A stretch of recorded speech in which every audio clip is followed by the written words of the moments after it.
For today's mini vlog, panibagong araw, panibagong pagsubok na naman ang aking kinarap ngayong maghapon. Pero bago tayo magpatuloy, ako nga pala si Anthony.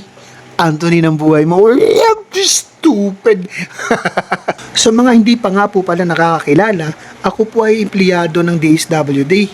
Isa po akong 4-piece staff o yung Pantawid Pamilyang Pilipino program. Ngayong araw ay maghapon nga po pala kami sa area dahil kami po ay nagkandak ng GST-FMS o yung Gender Sensitivity Training for Male Spouses. Ang mga participants nga po pala namin dito ay puro mga lalaki, mga anak o asawa ng mga 4-piece beneficiaries na mula dito sa isang barangay sa Katanawan, Quezon. At ngayon ko lang dinalaman na napakalayo pala nitong barangay na to. Diyos ko po, Rude. Pero kahit napakalayo yung barangay na yan, kayang-kaya yan.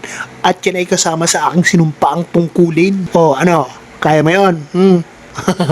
Di ako galit. Normal na nga pala yung ganitong senaryo sa amin na napakaputik ng daan.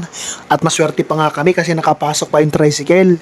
Pero doon sa ibang barangay na napupuntahan namin, talagang lalakarin mo.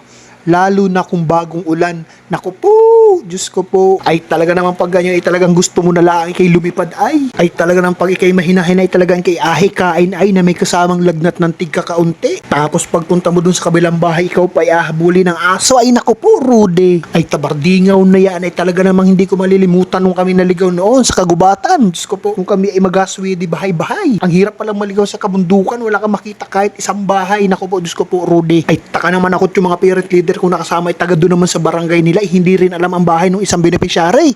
Ay naku po, talaga namang huy, Diyos ko po. Ay basta't ang aking inagapasalamat na lamang ay ako'y ligtas na nakakabalik sa opisina. Pero syempre, asamahan mo syempre ng dasal para ikaw ay lalong magtagumpay sa buhay. O, dibaga? Ay halat, hanggang dito na lang muna. Aabangan mo yung kasunod ko na vlog ha. Hala.